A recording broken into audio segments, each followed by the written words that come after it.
O Por Elas começa agora e no programa de hoje nós vamos falar de maturidade. Mulheres com 50 a mais dançam, cuidam e se cuidam, nos representam na política, em cargos eletivos, encaram a menopausa e enfrentam o preconceito. Mas não é só isso, tem muito mais para você no Por Elas de hoje. Bailarina, por que não? Veja mulheres que começaram a dançar balé após os 60 anos e se descobriram na dança. Saiba mais sobre a representatividade de mulheres idosas na política. A parlamentar mais idosa da Câmara Legislativa tem 72 anos e está encerrando o mandato. Confira as deputadas distritais eleitas para o mandato de 4 anos a partir de 2023. Entenda o que significa etarismo na entrevista com a professora da Universidade de Brasília, Kátia Belisário. Conheça o coletivo Filhas da Mãe, com histórias emocionantes de cuidadoras que dedicaram tempo e afeto a mães e familiares. Veja a entrevista com a doutora em Ciências da Saúde, Lívia Pena Firme Rodrigues, autora do livro Mais Feliz na Menopausa. Vamos saber mais sobre os mitos que cercam essa fase de vida da mulher madura. O Por Elas começa agora.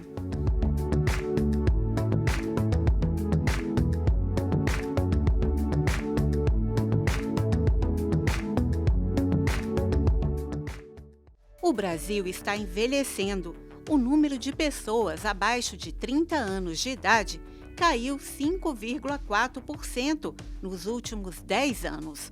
Em contrapartida, segundo dados do IBGE, no mesmo período, a parcela de pessoas com 60 anos ou mais passou de 11,3% para 14,7%. Uma das razões para a mudança na estrutura etária da população é a queda ano a ano da taxa de fecundidade. Os dados são importantes, principalmente porque servem de indicadores para o Estado elaborar políticas públicas voltadas para as áreas de previdência e saúde. Nós fomos conhecer de perto o projeto Bailarinas Por que Não? E você vai se impressionar com mulheres que descobriram o balé após os 60 anos de idade. De sapatilhas, meias, colã e cabelo arrumado, elas mostram que não há idade limite para começar do zero na dança.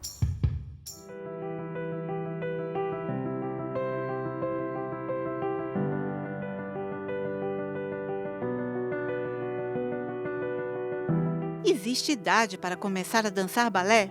Não existe não, pelo menos se depender da professora e diretora pedagógica do grupo Bailarinas Por que Não. Ela conta que o projeto surgiu a partir de uma inquietação pessoal que a levava a questionar se haveria uma idade limite para um adulto começar do zero na dança. Eu pensava, bom, a gente envelhece e aí? Não tem mais nada para fazer? E eu não creio nisso. Como educadora, eu sei que a gente aprende até o último dia de vida.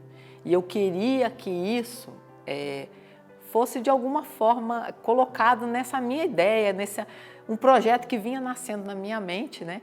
E eu via que tinha muitas mulheres na mesma situação que eu, mas que tinham vergonha, que tinham impedimento porque estavam trabalhando, tinham filhos, peso, tudo isso. Peguei a sala onde eu comecei a dançar como menina e transformei numa sala de dança.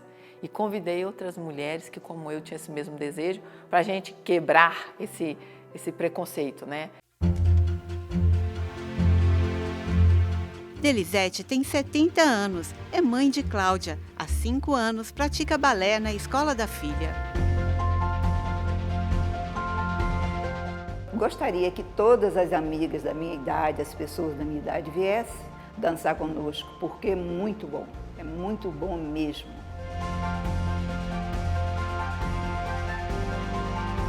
Eu era mais tímida, mais presa. E a dança fez com que eu me libertasse, assim, entendeu? Corresse atrás, eu quero mais, eu não quero faltar, eu quero estar sempre dançando. E vou continuar a vida inteira, enquanto Deus quiser, eu vou estar dançando.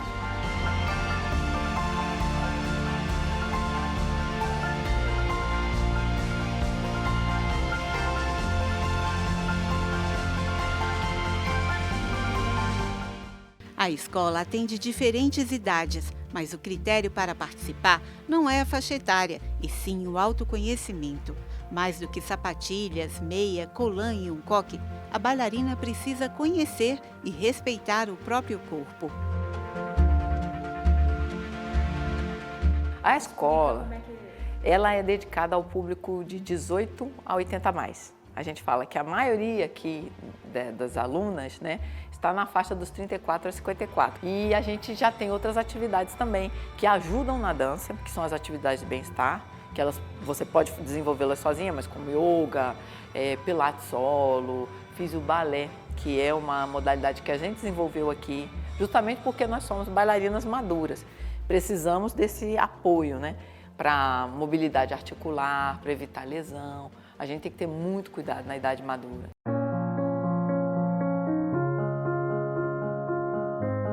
Cacilda está com quase 80 anos. Há 4 frequenta as aulas e conta que o interesse pela dança veio após um AVC. Eu tive um AVC. Foi leve, mas eu fiquei com... O meu interior ficou muito abalado, sabe? Eu fiquei muito sedentária. Então, eu procurei a dança para me motivar. E com isso, eu já estou há 4 anos fazendo o balé, né? Que está sendo muito engrandecedor para mim, sabe? Eu estou conseguindo viver mais, me produzir mais, porque tem as colegas, é um grupo muito amigo, e com isso uma vai incentivando a outra.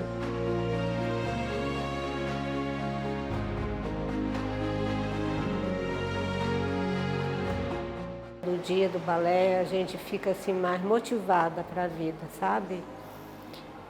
Perante a tudo, o balé é um envolvimento, é um conjunto, né, de alegria.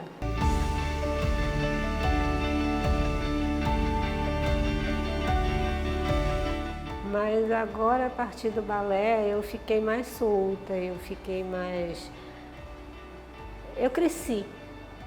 Eu acho que eu cresci, sabe? Eu rejuvenesci interiormente. Que eu acho que isso que é o foco principal do balé nesse projeto, né, de bailarinas, porque não, justamente é esse, um projeto da idade, que não tem idade para você começar, né? Eu já vou para 80, então, quer dizer, cada vez eu me sinto melhor. Maria Vitória não discorda. Aos 71 anos, dançar é tudo para ela. Eu gosto muito assim, de gente, eu gosto de estar sempre confabulando, né? Conversando e tal. Então, assim, para mim foi ótimo, né? Eu moro sozinha, sou aposentada, moro sozinha e assim, aqui para mim é a minha vida. A professora Adriana, há 5 anos, se dedica a ensinar mulheres com maior faixa etária. Não é porque não fez desde a infância que não vai conseguir desenvolver. Lógico, ela não é dançar profissionalmente, mas ela pode muito bem dançar e dançar muito bem, porque vai fazer bem para a saúde física, mental. Então, a dança, ela traz diversos benefícios. Então, isso é para toda a idade, para toda a faixa etária.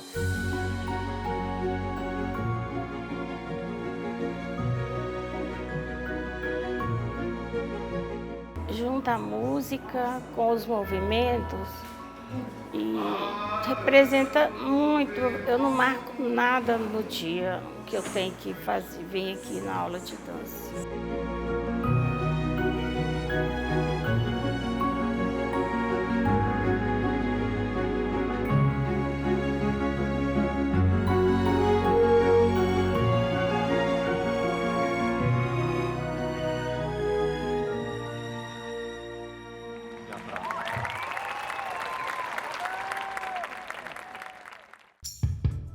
Mulheres idosas ainda são minoria na política. Confira agora na nossa reportagem. No mundo, a proporção de pessoas com 60 anos cresce de maneira mais rápida que a de qualquer outra faixa etária. A estimativa é de que até 2050 haverá 2 bilhões de idosos.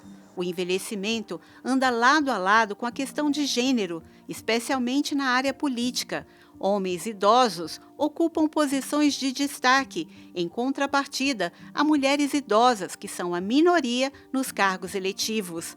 A deputada federal Luísa Erundina, do PSOL de São Paulo, foi reeleita neste ano para o seu 7º mandato. Ela é uma exceção. Aos 87 anos, tornou-se a parlamentar mais idosa da Câmara dos Deputados. Eu venho a essa tribuna para fazer a defesa de um destaque do meu partido, do nosso partido, o PSOL. Segundo a professora da Universidade de Brasília, Lia Zanota, especialista em direitos da mulher, falta representatividade. Homens mais velhos na política são considerados homens experimentados. Homens que têm experiência de política, que têm sabedoria e tudo mais. Vocês imaginam, o político é como filósofo. Quando você pensa um grande filósofo, tem que ser branco e tem que ter cabelos de alguém mais velho, porque implica a sabedoria. Na política não é muito diferente, se bem que na política também cabe o lugar dos homens ativos, novos, jovens. Ou seja, lugar para homem na política, no imaginário, tem para mais velhos e para jovens. Para mulheres, não tem. É importante que nós não temos estes lugares. E quando você pensa mulheres idosas, elas se tornam menos visíveis. Por quê? Porque aquilo que você decide do homem, e um homem velho e um homem jovem, sabem? É a decisão. E sabe o que dizem das mulheres? Que as mulheres não têm decisão. Então, se são as jovens mulheres que mais decidem, mais velhas se diz que elas nada decidem, que elas não sabem, que elas não conhecem da vida, elas conhecem, elas viveram ali anos, elas têm sabedoria, mas elas são vistas como ninguém. Elas não valem. A maior dificuldade é para as mulheres idosas na política. Então, nós precisamos, sim, valorizar essa sabedoria, essa experiência que as mulheres mais velhas têm, que as mulheres idosas têm, que as mulheres jovens têm. E conceber como se concebe hoje para os homens políticos. Não importa se você é mais velho ou mais jovem, você pode entrar na política. Mulher mais jovem ainda pode ser, mulher idosa pior ainda. Ou seja, a ideia é de que mulher não encaixa com política. E mulher é capaz de política, ela é sensata, ela olha muito mais, a gente aprendeu a cuidar um do outro, a saber os sentimentos um do outro e não decidir só em benefício próprio. E nós temos hoje muitos homens que só decidem facilmente, só em benefício próprio e não em benefício da comunidade. Precisamos de mais mulheres na política. Na Câmara Legislativa, a deputada distrital Arlete Sampaio, do PT, de 72 anos, está encerrando o mandato. A médica sanitarista decidiu não se candidatar novamente. Eu não vou deixar de fazer política jamais. Né? Eu sou vice-presidente do Partido dos Trabalhadores do Distrito Federal e continuarei contribuindo com a discussão, com o debate político da cidade. Eu deixei de ser candidata. Eu já tive 3 mandatos aqui nessa casa, vou concluir o 3º mandato agora em dezembro. E tenho 72 anos. E acho que a gente tem que trabalhar, e sempre foi a minha tese, por uma renovação etária, uma transição geracional.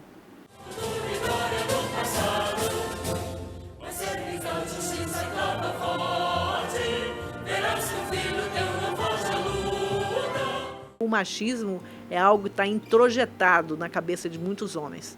Então fica difícil para eles respeitarem e entenderem que isso aqui é um espaço plural e que aqui é um espaço que abriga mulheres e homens. Em 2022, para se ter ideia da baixa representatividade de pessoas idosas na política do Distrito Federal, nas últimas eleições gerais, menos de 9% dos candidatos tinham idade de 60 a 64 anos. De acordo com dados do TSE, esse número se reduz ainda mais na faixa etária de 75 a 79 anos, quando apenas 6 candidatos se apresentaram do total de 896 pedidos de registro de candidatura. Desses 6 candidatos, apenas um era mulher, Maria de Lourdes Abadia, de 78 anos, que já foi vice-governadora do DF. Ela se candidatou ao cargo de deputada distrital, mas não foi eleita. Carol Porto Xavier, da Procuradoria Especial da Mulher da Câmara Legislativa, reforça a importância da presença feminina nas diferentes instâncias do Poder Legislativo. A gente viu nas ruas uma vontade de termos mais mulheres, porém isso nas urnas ainda não foi concretizado. Então que venham mais campanhas, que venha mais conscientização para a gente equilibrar o ambiente político da Câmara Legislativa. Como estamos falando em representatividade da mulher na política, vamos destacar agora as deputadas distritais eleitas para exercer o mandato a partir de 2023.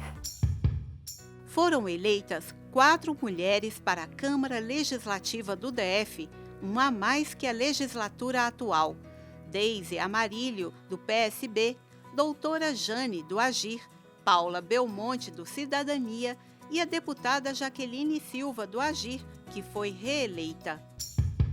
Veja agora na entrevista com a professora da UNB, Kátia Belisário, o que significa etarismo e como ele prejudica as mulheres. Kátia Belisário é doutora em Jornalismo e Sociedade pela UNB e coordena pesquisas para o estudo de questões de gênero e diversidade, com trabalhos sobre o envelhecer e as narrativas do envelhecimento. Os últimos livros publicados falam sobre os 10 anos da Lei de Acesso à Informação e sobre comunicação e ciência na era Covid-19.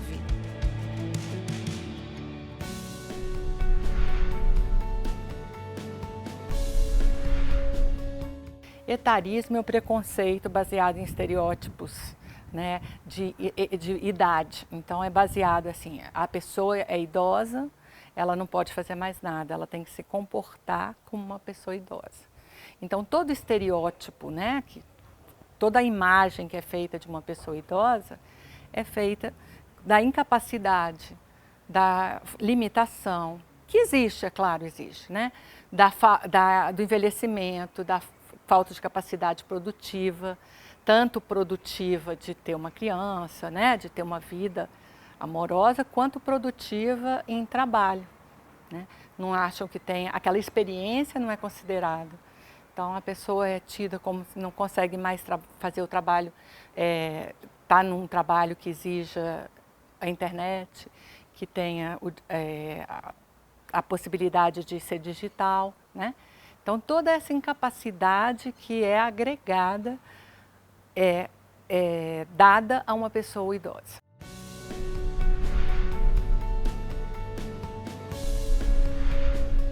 A mulher perde a sua validade na medida em que ela se torna idosa, ela perde a sua validade, vamos dizer assim, né? Então essa visão machista de que uma mulher tem que ser jovem, tem que ser perfeita, tem que ter um corpo perfeito. Isso no Brasil a gente tem até mais, por ser um país assim tão cheio de praias e em que o corpo é tão importante, né? Então essa exigência do corpo, da beleza, é uma exigência machista, é um mundo machista. E isso pesa muito em cima da mulher. Uma sociedade patriarcal que tem certas exigências em cima da mulher. Isso aumenta muito quando vai chegando a idade, né? Quanto mais a idade vai avançando, quanto mais a pessoa vai atingindo, vai envelhecendo, as cobranças são muito maiores. Sendo que a mulher da nossa geração, a mulher do século XXI, não é a idosa dos anos 50 nem 60. Ela continua trabalhando, ela continua produzindo, ela continua viajando, passeando, mas existe. A mentalidade não mudou. A mulher mudou, mas a mentalidade não mudou.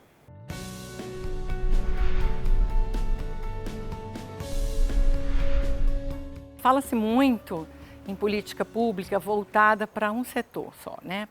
Política pública voltada para a mulher envelhecer bem, para ficar... O que é o bem, né? O que é envelhecer bem? Quem tem esse conceito? Claro que acessibilidade não é só para a pessoa mais velha, acessibilidade é uma coisa que tem que ser trabalhada para todo mundo, né? Trabalhar com as mulheres mais pobres, levar informação até elas, que existe um envelhecimento, não é o fim da vida, que ela pode se cuidar do autoexame, se cuidar não só para ser bela, né, linda, ter um corpo maravilhoso, mas se cuidar para viver bem com a idade que tem, tanto do ponto de vista de corpo, quanto trabalhando, produzindo, seja o que for, seja um trabalho mais intelectual ou um trabalho mais simples. Um trabalho feito para as comunidades mais pobres, que não têm informação, e levar informação a todas as mulheres.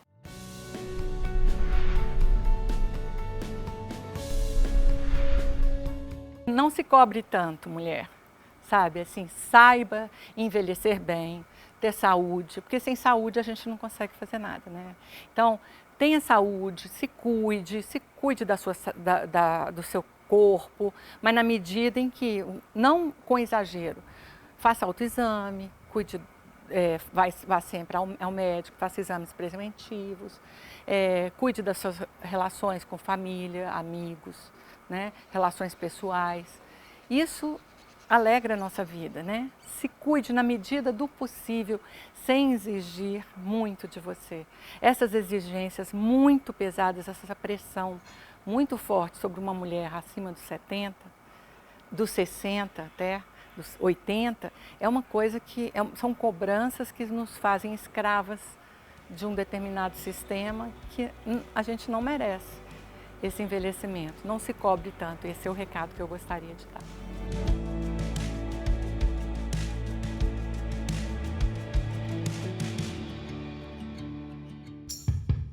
Acompanhe no próximo bloco o coletivo Filhas da Mãe e a entrevista sobre menopausa com a doutora em Ciências da Saúde, Lívia Pena Firme Rodrigues. Nós voltamos já. O desequilíbrio hormonal, ele traz um carrossel de emoções.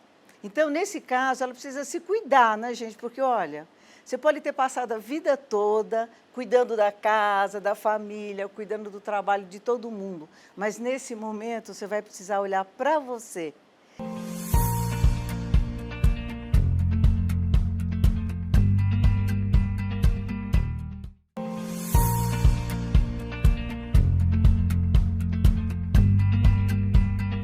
Levantamento de uma organização internacional britânica denuncia que mulheres e meninas ao redor do mundo dedicam mais de 12 bilhões de horas por dia ao trabalho de cuidado não remunerado. Esse tipo de trabalho inclui atividades diárias como cuidar de outras pessoas, como idosos e crianças, cozinhar, lavar e limpar. A pesquisa Tempo de Cuidar, o trabalho de cuidado não remunerado e mal pago e a crise global de desigualdade mostra que no Brasil, 90% do trabalho de cuidado são realizados pela família. Desses 90%, 85% é feito por mulheres. Veja agora o coletivo Filhas da Mãe, que busca dar visibilidade e reconhecimento ao trabalho das cuidadoras familiares.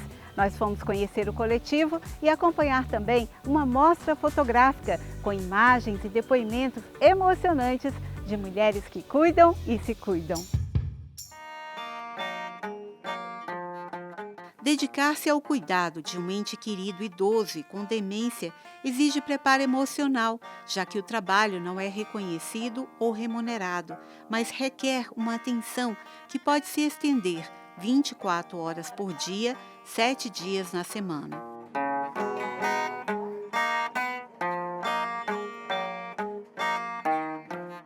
Me tornei cozinheira para que minha mãe voltasse a se alimentar. Virou paixão e fui estudar confeitaria. A roupa de cozinheira revela minha reinvenção após anos como cuidadora, não mais só jornalista ou apenas uma senhora grisalha. Ana cuidou da mãe com doença de Alzheimer por 14 anos. Em 2003, eu morava em São Paulo e vim ficar um tempo na casa da minha mãe e achei muita coisa esquisita. A casa mal cheirosa, compras erradas, contas pendentes. E aí eu comecei um processo de diagnóstico e o Alzheimer me atropelou. E aí nesse processo eu descobri que mesmo com a boa renda da minha mãe, ela não tinha acesso a serviços, porque a sociedade não está preparada para o envelhecimento, muito menos para a demência. Porque a demência, cada pessoa é diferente. Mesmo que tenha o mesmo nível intelectual, as pessoas são diferentes. E no envelhecimento nós ficamos diferentes e na demência também. Cosete foi cuidadora da mãe durante 10 anos. Fez uma rede de apoio que a ajudasse, já que a mãe morava em outro estado. No começo foi armar uma estrutura, contar com os parentes, com as primas, com os primos e fazer uma estrutura de proteção para minha mãe, né, com pessoas na volta dela. A outra coisa que eu fiz foi avisar para toda a vizinhança. Essa rede comunitária e essa rede familiar ajudou bastante até um determinado ponto. Depois foi necessário colocar cuidador. E aí a parte das cuidadoras é sempre muito difícil. Não pela profissional de cuidado, mas pela não aceitação de uma pessoa que está doente, que precisa de ajuda. Em 2017, trouxe a mãe para morar em Brasília e dedicou a ela a sua atenção integral. E foi muito lindo trazê-la para cá. Os primeiros 8 meses, a mãe aproveitou Brasília.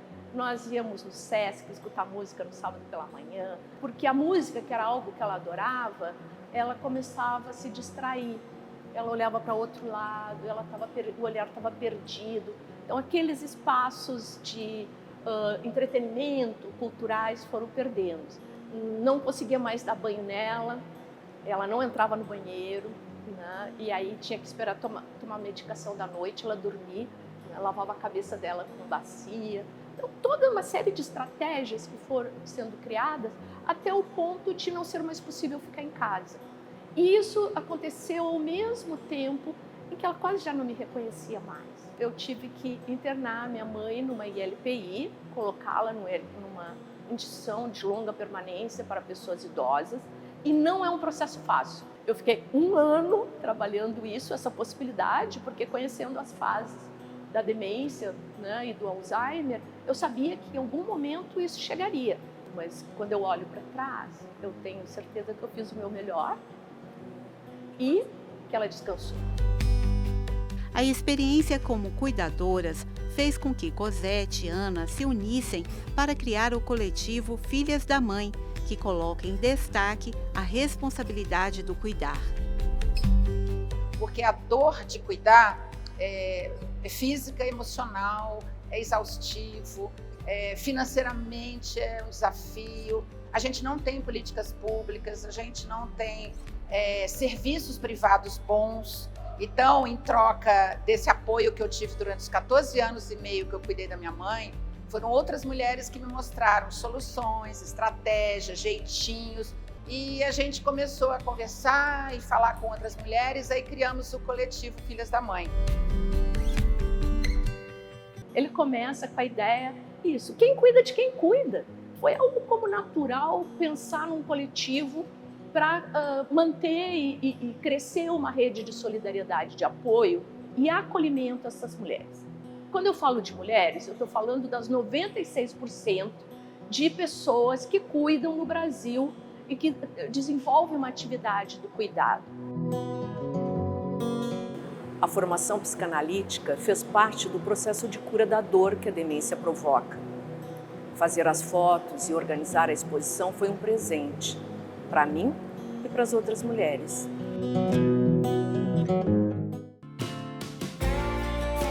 A mostra fotográfica Mulheres que Cuidam e Se Cuidam, idealizada pelo coletivo em parceria com o SESC DF, traz imagens e depoimentos que dão visibilidade ao trabalho do cuidado. Nós nos reunimos e pensamos, por que nós não fizemos uma campanha, uma mostra fotográfica sobre as mulheres que cuidam e também têm um espaço para o autocuidado.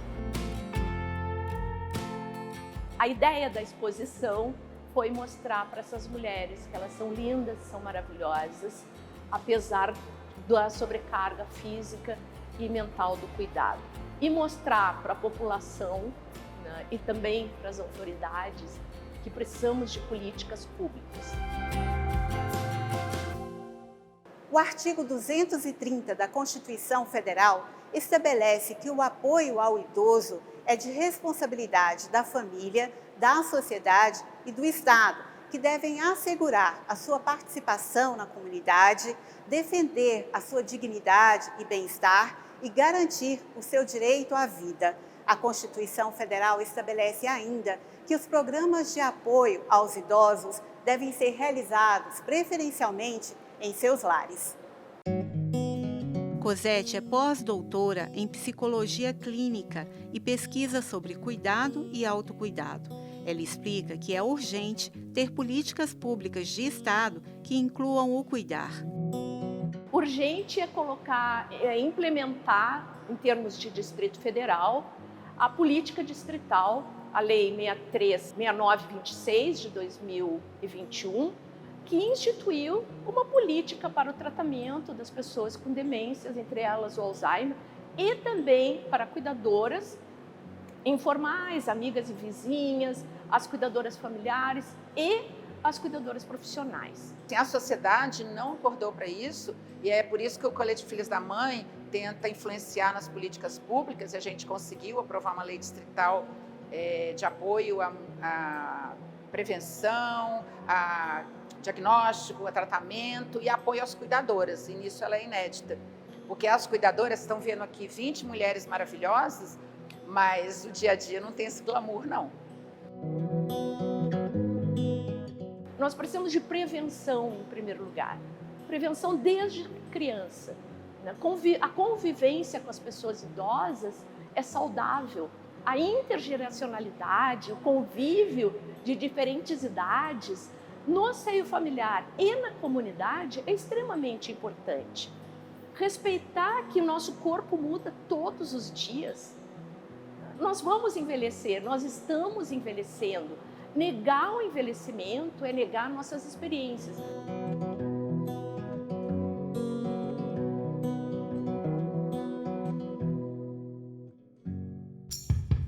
Cedo ou tarde, as mulheres vão passar pela menopausa. Para garantir uma qualidade de vida nessa fase, é preciso informação e orientação corretas. Para saber mais, nós convidamos a doutora em Ciências da Saúde, Lívia Pena Firme Rodrigues, que trabalha com a temática há mais de 20 anos.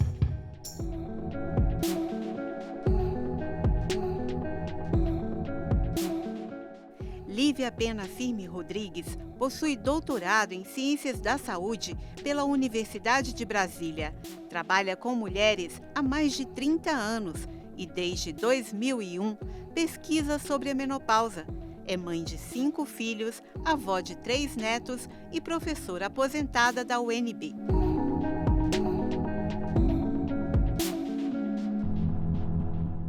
Lívia, muito obrigada pela sua presença aqui no Por Elas de hoje. Seja muito bem-vinda ao nosso programa. Obrigada a você. É um privilégio estar aqui, podendo compartilhar essas questões que nós vamos conversar hoje, que são tão importantes para as mulheres, né? Isso, saúde feminina é muito relevante, especialmente para as mulheres mais maduras, que estão aí, talvez, vivenciando a fase da menopausa. Então, eu gostaria de perguntar para você o que é a menopausa e de que maneira ela se manifesta na mulher. Tá. Bom, olha, eu gosto de falar que a menopausa é um ciclo feminino, que até no meu trabalho com as mulheres eu chamo de maturescência, que é a saída da vida reprodutiva e que envolve a perimenopausa, a menopausa propriamente dita e a pós-menopausa. A menopausa é a última menstruação e a mulher só vai saber dela depois de ficar 12 meses sem menstruar. Só que existe toda aí uma fase que antecede, que é a perimenopausa, que dura anos, dura de 2 a 5 anos, 6, 7, 8, pode durar até 10 anos. Ou seja, quando a mulher começa a ter os primeiros sinais até ela chegar na última menstruação. Então é um ciclo muito longo, um ciclo feminino bem longo, que é o último da nossa vida, que nós vamos ficar até morrermos, né? E muito desconhecido também, nós conversamos muito pouco sobre ele. Essa fase que antecede a menopausa propriamente dita seria o climatério? Sim. E a mulher realmente precisa esperar esse período para se considerar na menopausa? Exatamente. Porque a gente fala, eu estou na menopausa, a mulher fala, eu estou na menopausa. Significa que ela já está tendo sinais, que ela está tendo alterações menstruais, que é o primeiro sinal, né? E esse momento, então, é chamado, ela entrou no climatério, que também é usada a palavra perimenopausa e também fase de transição. São todos sinônimos. As mulheres aqui no Brasil usam muito climatério, né? Que é esse momento quando começam as primeiras transformações menstruais até chegar na última menstruação. Mas ela só vai saber que chegou na última menstruação depois de ficar 12 meses sem menstruar. Por isso que eu falo, gente, vocês vão anotando as datas aí. Porque a menstruação começa a falhar, então fica 2 meses sem menstruar, fica 3 meses. Ou vem com mais fluxo, com menos fluxo. Vai dando toda uma mudança, né? Até que chega um momento que ela não menstrua mais. Aí ela pode dizer que entrou na menopausa mesmo. É preciso, então, um processo de autoconhecimento, de observação. Exato. Se você não observa o seu próprio corpo, você não vai perceber esses sinais.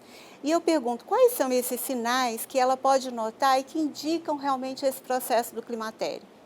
Elise, isso que você falou, a importância de você estar conectada com você mesma, conectada com o seu corpo.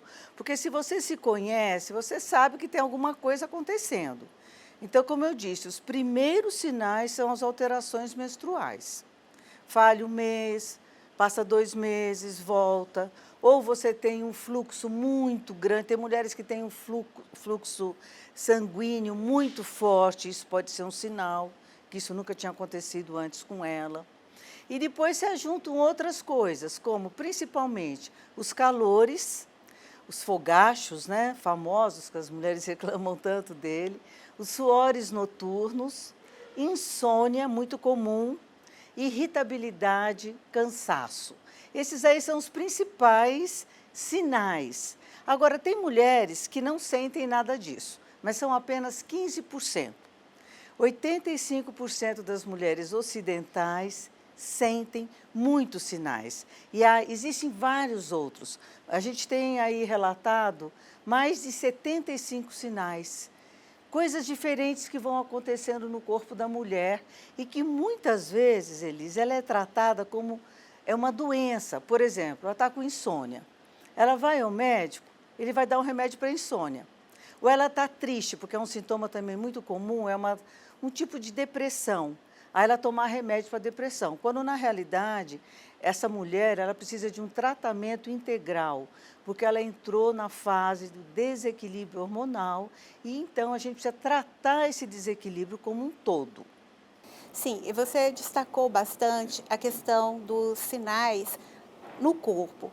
E os sinais psicológicos, né? A emoção da mulher, como ela se manifesta nesse período?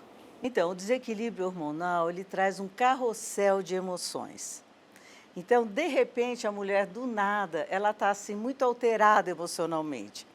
Então, ela pode estar brigando em casa, está brigando com os filhos, está alterada com o marido e, às vezes, chorando à toa. Então, gente, isso é muito forte, né? Às vezes, momentos de muita raiva, com momentos de muita euforia. É realmente um carrossel de emoções e é difícil a mulher lidar com isso. Então, nesse caso, ela precisa se cuidar, né, gente? Porque, olha, Você pode ter passado a vida toda cuidando da casa, da família, cuidando do trabalho de todo mundo, mas nesse momento você vai precisar olhar para você e você vai precisar se cuidar. Então, na hora que você sente os primeiros sinais, você precisa ir ao médico, você tem que fazer um check-up, né? Você tem que olhar para a sua alimentação, para o seu estilo de vida. E, às vezes, você precisa de uma suplementação. Podemos ir conversando sobre isso. Mas isso deixa as mulheres muito angustiadas e causa muito medo, porque elas não sabem o que está acontecendo. Porque até então elas tinham ciclos, né? Mensais, tudo certinho. Ela sabia quando estava na TPM, ou quando estava ovulando, quando chegava a menstruação. E agora ela não sabe mais nada. Ela não está entendendo mais nada do que está acontecendo. Menstrua, não menstrua, né? Está nervosa. Sim, e aí surge também a dúvida, se é uma fase com tantos sinais, como a mulher pode se preparar antes? Existe essa preparação? O que ela pode fazer? Olha, gente, a preparação para entrar na menopausa ela é essencial. Se a mulher lá pelos seus 35, 40 anos, porque a idade geral assim, da menopausa normal é mais ou menos entre os 40 e 42, 44, a média no Brasil ela entra aos 52 anos. Mas existe também a menopausa precoce, que é aquela que acontece antes dos 40 anos. Então, se a mulher chega aos 40, ela já sabe que ela tem que ter consciência que existe esse ciclo aí da menopausa, porque muita gente não sabe. Às vezes, se a mulher usa um DIU, por exemplo, com hormônio, ela não percebe o que está acontecendo. Mas essa informação de qualidade ela é essencial para a mulher começar a se preparar. Então, primeira coisa é ter uma informação. Segunda é olhar para o seu estilo de vida. Porque se ela é uma mulher muito estressada, por exemplo, se trabalha muito, ela provavelmente vai ter uma menopausa bem difícil, porque o estresse é uma das coisas que mais influencia na quantidade de sinais que essa mulher poderá ter, né? Outra coisa é a alimentação.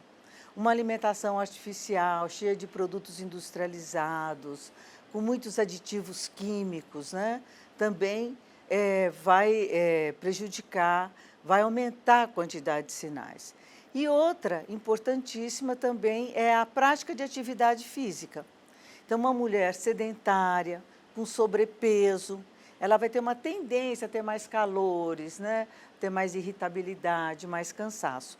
Então, se a mulher já lá no final dos seus 30 começa a se preparar, ela está se preparando não apenas para a sua menopausa, mas para ter uma qualidade de vida melhor ao longo do restante da sua vida, né? Toda a sua maturidade.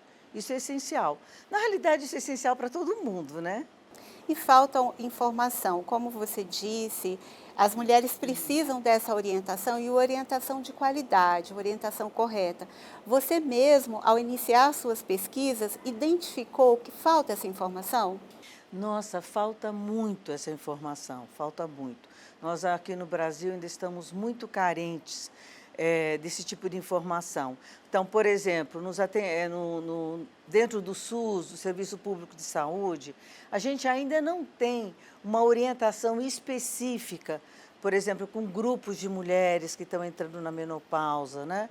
Porque elas ficam assustadas, elas não têm informação. Então, o ideal seria estar juntando essas mulheres. Assim como a gente tem grupo de gestante, grupo de diabéticos, né? A gente deveria ter também os grupos das mulheres que estão chegando na menopausa, para elas conversarem entre si, para se espelhar na outra e ver que o que ela está sentindo, a outra também está sentindo. Então, isso alivia muito essa angústia que a mulher tem. E também pelo fato da gente viver num país que valoriza a juventude, a beleza e a fertilidade, então a mulher sente muito medo de entrar nessa fase, porque ela vai se tornar invisível, né? Porque ainda no Brasil a gente tem assim, esse preconceito contra a idade, o famoso etarismo, que a gente precisa combater também. E por que surgiu isso?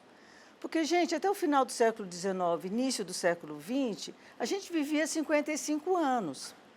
Então, como a média de entrada na menopausa é 52, realmente a gente já estava velha, prestes a morrer. Só que nós ganhamos aí 35 anos de vida no último século. Então, agora a gente vai passar metade ou até um 1/3 da nossa vida na menopausa. Então, essa ideia de, estou ficando velha, gente, esquece. Hoje, a mulher de 50 anos, ela está no auge da vida dela. Então, a menopausa, ela não tem um fim, ela prossegue, ela inicia lá nessa fase que você mencionou e ela prossegue o restante. Ela prossegue, porque a menopausa significa a última menstruação.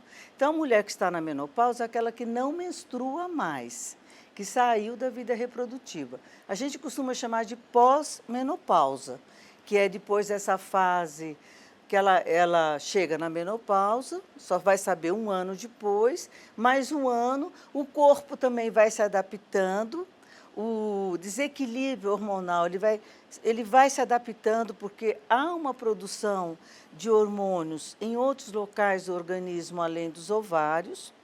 Então, por isso que não é toda mulher que precisa ter reposição hormonal.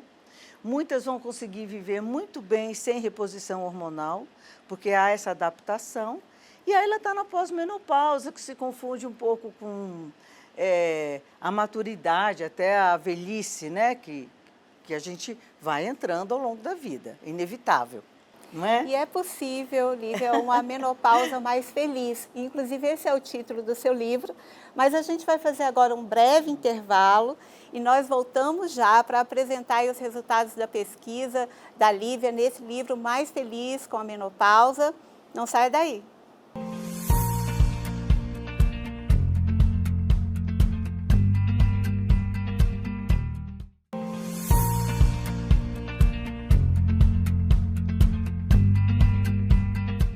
Estamos de volta com o tema da saúde feminina, explorando hoje a questão da menopausa, com Lívia Pena Firme Rodrigues, que é doutora em Ciências da Saúde. E a Lívia tem um livro publicado, né, Mais Feliz na Menopausa. Lívia, fala pra gente dessa obra. Tá. Bom, quando eu entrei na menopausa, eu comecei a sentir muita tontura, muito mal-estar, eu não sabia o que estava acontecendo comigo. Aí eu fui medicada durante 2 anos como tendo labirintite, até que finalmente eu encontrei uma médica que tinha esse olhar integral sobre a saúde da mulher e ela falou, não, você está na perimenopausa, ou seja, no climatério, entrando no climatério, né? E aí, realmente ela começou a cuidar de mim, eu comecei a usar bastante a fitoterapia, o uso de ervas, né? Que é muito eficiente, muito bom nessa fase. E aí eu comecei a conversar com as mulheres, porque nessa época eu trabalhava com preparação para o parto. Eu sou doula, então, paralelamente ao meu trabalho como professora, eu sempre tive esse trabalho com mulheres. E eu comecei a conversar com as mulheres, ninguém sabia nada. E todas tinham muito medo de fazer a reposição hormonal, como se fosse assim a única alternativa, né? Que a gente tem muitas formas de estar cuidando desses sinais da menopausa. Aí eu fiz uma pesquisa, entrevistei mais de 20 mulheres e publiquei um primeiro livro que ele está esgotado, que se chama Maturescência, Poder e Cura da Mulher na Menopausa. E agora, recentemente, em 2020, eu publiquei esse Mais Feliz na Menopausa, que já é fruto do amadurecimento desse trabalho, né? Porque eu estou nesses últimos quase 20 anos fazendo círculos de mulheres, fazendo workshops, conversando com as mulheres sobre menopausa, faço atendimento individual, enfim. Quando eu estava ainda atuando na universidade, eu fazia trabalho de extensão com as mulheres na menopausa. Então, eu trouxe para esse livro tudo o que eu acho que é mais eficiente para a mulher ter uma menopausa mais feliz. Porque, infelizmente, as mulheres ainda acham que entrar na menopausa é o fim de tudo. As mulheres têm medo da menopausa e diversos mitos cercam essa fase da vida. Quais são os principais? Olha, então, como antigamente a mulher, quando entrava na menopausa, ela já era considerada muito idosa, né? Então, uma delas um mito entrei na menopausa e estou ficando velha. Que não tem nada a ver, né, gente? Nós vamos viver ainda 1/3 até metade da vida. Outro mito, entrei na menopausa, vou ficar doente, estou doente. Gente, menopausa não é doença. Todos esses sinais que você sente fazem parte do desequilíbrio hormonal e você pode cuidar, lidar com eles. Terceiro mito, mulher na menopausa não gosta mais de sexo. Gente, que mentira, né? Porque a nossa sexualidade vai até o fim da vida. Muitas mulheres sentem algumas dificuldades nessa fase, por terem uma diminuição de libido, mas isso tudo é absolutamente contornável. E às vezes a mulher já tinha dificuldades sexuais, nunca olhou para elas verdadeiramente e agora está botando a culpa na menopausa. Então não tem nada a ver baixa vontade de namorar e menopausa. Muitas vezes, com essa questão dela estar se sentindo velha, a mulher na menopausa, às vezes ela não tem planos de vida, ela perdeu a paixão pela vida. Então, às vezes, uma mulher que está tendo muitos sinais, eu até entendo, às vezes uma mulher está trabalhando, tem que pegar um ônibus, tem muito trabalho, né? Então ela fica muito desanimada. Inclusive a depressão, vamos dizer, é o sintoma, o sinal mais relatado com mais frequência, é a depressão. Então, às vezes porque há uma mudança muito grande na mente, no corpo, nas emoções da mulher nessa fase. É uma verdadeira renovação que acontece. E existem possibilidades, né, de apoio a essa mulher, como o tratamento hormonal que você citou antes. Você é defensora do tratamento hormonal? Porque sempre existe aí uma polêmica que cerca esse assunto. Olha, eu acho o seguinte, não é toda mulher que precisa do tratamento hormonal e eu defendo o tratamento com hormônios bioidênticos. Nunca usar o hormônio sintético, quer dizer, eu não usaria e não recomendo a ninguém usar os hormônios sintéticos, mas sim os hormônios bioidênticos, que eles são mais similares aos hormônios do corpo humano. Mas, além disso, gente, nós temos a homeopatia, nós temos a medicina tradicional chinesa, a acupuntura ajuda demais, nós temos os florais, para você que está vivendo muitas emoções, existem vários tipos de florais, nós temos a aromaterapia, os óleos essenciais, massagem. É muito importante também fazer uma terapia para você se conhecer melhor, porque às vezes a mulher nunca teve tempo de se olhar, e agora, com tudo isso acontecendo, com a verdadeira revolução interna que acontece na mulher, né? Então, eu destrincho tudo isso aqui nesse livro. Desde a questão alimentar, a questão da atividade física, do controle do estresse, a meditação, a massagem. Quer dizer, a gente tem muita coisa que pode fazer para viver uma menopausa mais feliz. E conversando agora com essa mulher que está nos assistindo, o que pode ser feito, assim, o que você recomenda de hábitos que ela possa adotar, que possam minimizar talvez alguns sinais que sejam desagradáveis para ela? Então, a primeira coisa, eu sugiro que você olhe para o seu estilo de vida. Então, realmente, gente, isso é essencial. Você olhar como está a sua alimentação, ter uma alimentação mais saudável, mais orgânica, né? Usando comida de verdade. Eu acho esse lema, eu sou nutricionista, então eu falo, esse lema eu adoro, sabe? Comida de verdade, isso daí é básico. Segundo, é fazer uma atividade física que você goste. Não é uma coisa que você se sinta forçada ou que não te dê prazer. É fazer algo que você goste, né? Terceiro, é você cuidar do seu estresse. Porque a gente convive, a gente tem que aprender a cuidar do nosso estresse, porque o estresse é inevitável na vida moderna, né? Então, você ter rituais. Então, por exemplo, ficar algum tempo na natureza, né? A própria caminhada na natureza, um banho de cachoeira, basta caminhar no parque, já é uma forma de você aliviar o estresse. Fazer meditação, fazer uma terapia, como eu já falei, né? Sair com suas amigas, sair, passear, se dar tempo, ter novos projetos de vida. Tudo isso é muito importante. Na realidade, a gente tem que se ressignificar nessa fase da vida. Verdade, a sua fala, ela me remete muito ao autocuidado. A mulher é cuidadora, mas talvez nessa fase ela tenha de se cuidar. Exatamente. E a questão da sexualidade é muito importante, porque eu acho que a mulher ela precisa ter os seus rituais de alto prazer, se conhecer melhor né, do ponto de vista sexual.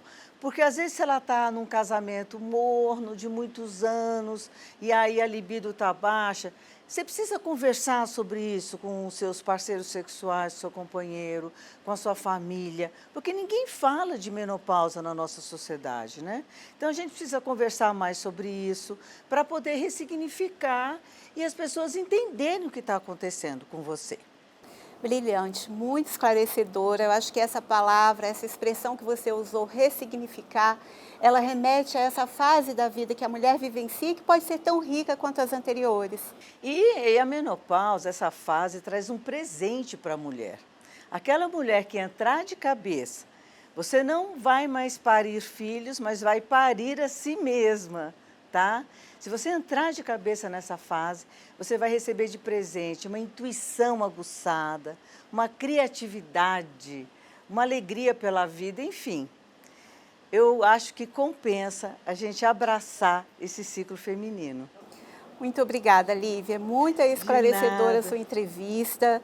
Foi excelente ter recebido você aqui no Por Elas. Muito grata. Eu agradeço também. É isso, a menopausa é mais uma fase de nossas vidas, uma fase que pode ser tão rica quanto as anteriores. Como escreveu Chico Buarque, são anos dourados. Viva essa fase com alegria. Nosso programa fica por aqui e nós nos vemos no próximo programa da TV Câmara Distrital. Tchau.